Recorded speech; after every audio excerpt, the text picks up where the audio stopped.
Bismillahirrahmanirrahim. Assalamualaikum warahmatullahi wabarakatuh. Jumpa lagi dengan saya di Abil Maiwa Channel.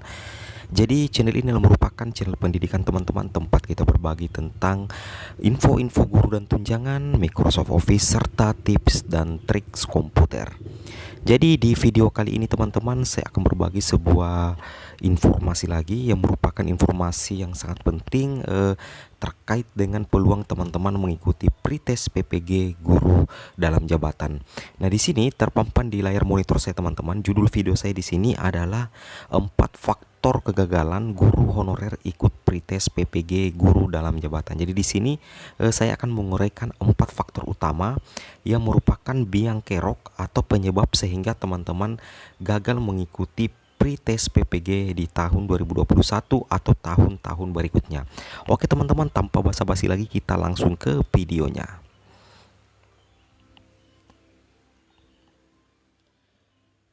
Jadi di sini teman-teman, dasar kita untuk membuat konten ini itu berdasarkan tentang Permendikbud nomor 38 tahun 2020 tentang tata cara memperoleh sertifikat pendidik bagi guru dalam jabatan. Jadi persoalan atau informasi tentang tata cara untuk mendapatkan sertifikat bagi guru dalam jabatan itu diatur dalam Permendikbud nomor 38 tahun 2020 tentang cara memperoleh sertifikat pendidik bagi guru dalam jabatan.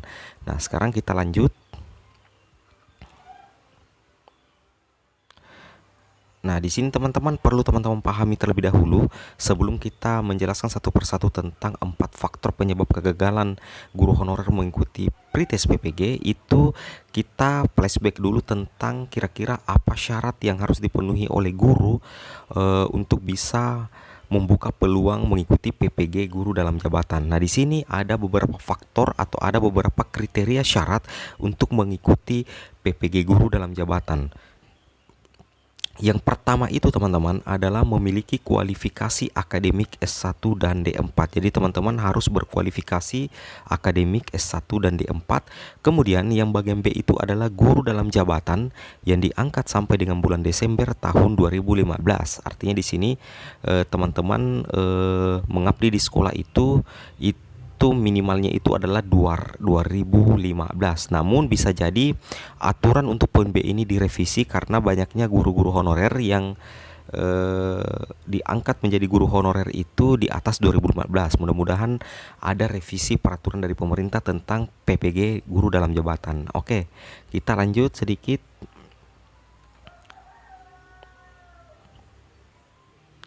Nah, di sini syarat berikutnya untuk mengikuti PPG guru dalam jabatan adalah guru dalam jabatan pada satuan pendidikan yang diselenggarakan oleh pemerintah pusat, pemerintah daerah, atau satuan pendidikan yang diselenggarakan oleh masyarakat. Artinya di sini teman-teman guru itu mengabdi atau mengajar di satuan pendidikan yang diselenggarakan dan diakui oleh pemerintah pusat ataupun pemerintah daerah. Seperti itu teman-teman ya.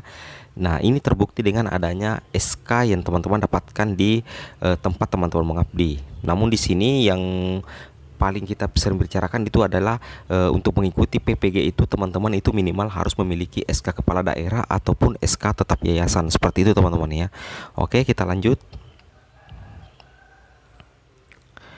Kemudian di sini syarat berikutnya untuk membuka peluang mengikuti PPG guru dalam jabatan adalah bagian D itu adalah teman-teman harus terdaftar pada data pokok pendidikan Kementerian Pendidikan dan Kebudayaan. Artinya teman-teman harus masuk di aplikasi resmi dari Kemendikbud yang apa namanya itu teman-teman ya, yang mengurusi atau membackup data-data guru yang ada di seluruh Indonesia di bawah naungan Kemendikbud. Itu adalah Dapodik dan Dapodikmen. Kemudian berikutnya yang terakhir untuk syarat mengikuti PPG dalam guru dalam jabatan adalah memiliki nomor unik pendidik dan tenaga kependidikan. Jadi teman-teman wajib memiliki NUPTK, itu baik guru honorer maupun guru PNS itu wajib memiliki NPTK. Nah, di sini kita akan coba lanjut ke 4 faktor penyebab kegagalan teman-teman guru honorer mengikuti pretest PPG tahun 2021. Jadi di sini kita langsung bahas satu persatu saya teman-teman ya. Nah, di sini jelas dipaparkan bahwa salah satu faktor yang menyebabkan guru tidak bisa mengikuti pretest atau mendapat undangan pretest PPG di tahun 2021 ataupun tahun-tahun berikutnya. Yang pertama itu adalah berijazah D2 atau D3. Nah, jadi teman-teman yang berijazah D2 atau D3 itu tidak bisa mengikuti pretest PPG teman-teman ya. Jadi tidak akan bisa terpanggil mengikuti pretest PPG. Kemudian turunannya adalah ijazah tidak linier dengan mapel yang diampu. Contoh misalnya seorang guru bahasa Inggris kemudian mengajar di sekolah dasar sebagai guru kelas. Itu rugi jika mengikuti pretest PPG karena tidak akan linier pada saat mengikuti PPG guru dalam jabatan. Jadi sia-sia teman-teman ya. Jadi ijazah teman-teman itu harus linier teman-teman ya. Harus linier dengan mata pelajaran yang teman-teman ampu di sekolah disesuaikan dengan kualifikasi pendidikan teman-teman.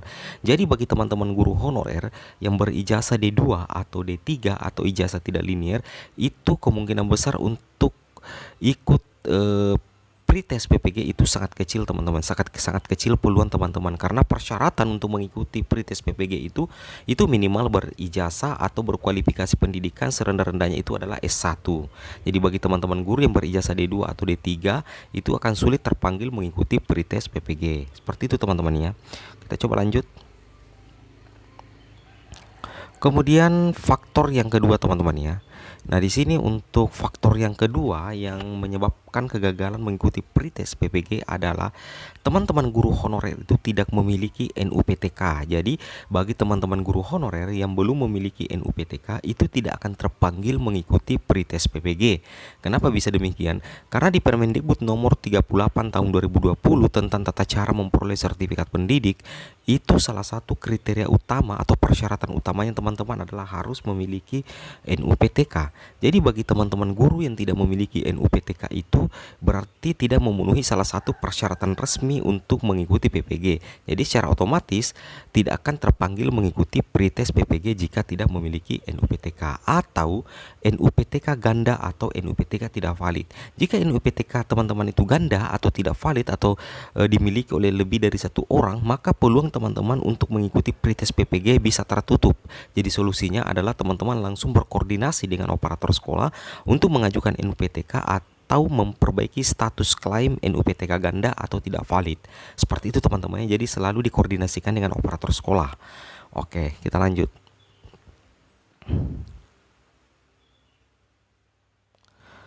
Kemudian faktor yang ketiga dan yang utama sehingga teman-teman tidak akan terpanggil mengikuti pretest PPG adalah teman-teman guru honorer itu tidak terdaftar di Dapodik sebagai aplikasi resmi Kemendikbud.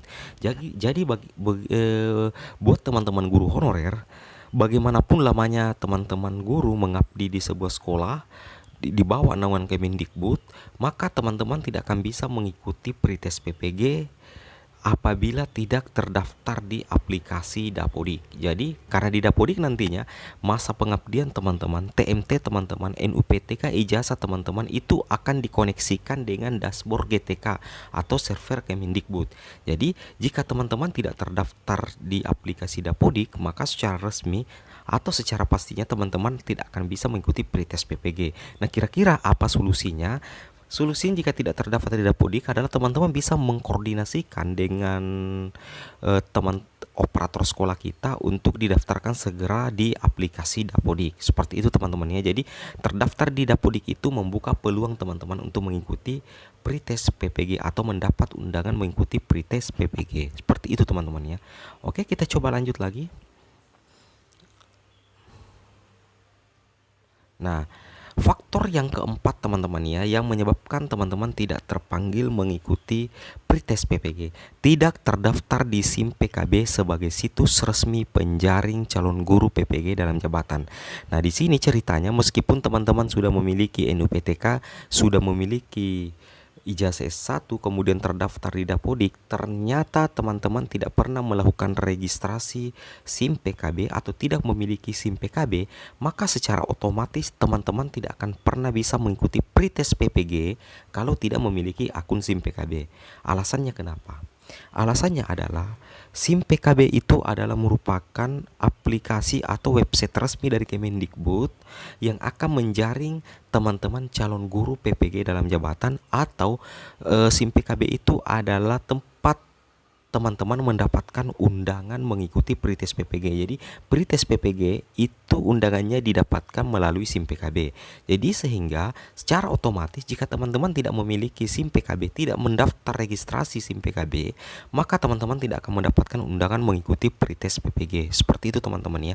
Nah, kira-kira apa solusinya? Solusinya adalah teman-teman bisa meminta bantuan operator sekolah untuk bersama-sama melakukan registrasi SIM PKB, kemudian melakukan verifikasi melalui admin dinas kabupaten. Itu adalah solusi untuk mendaftarkan akun SIM PKB yang baru. Seperti itu teman-teman ya. Dan jika lupa password, SIM PKB-nya lupa password, teman-teman bisa menghubungi ketua komunitas untuk dilakukan reset akun SIM PKB. Jadi tidak ada masalah teman-teman ya. Intinya teman-teman harus mendaftar SIM PKB jika berada di naungan Kemendikbud dan merupakan guru honor sekolah ataupun guru PNS. Seperti itu teman-teman ya. Oke teman-teman, mungkin cukup sampai di sini video informasi saya. Semoga video saya ini bermanfaat, dan jika saat ini bermanfaat silahkan teman-teman share sebanyak-banyaknya ke media sosial teman-teman. Jangan lupa like, comment, and subscribe. Assalamualaikum warahmatullahi wabarakatuh.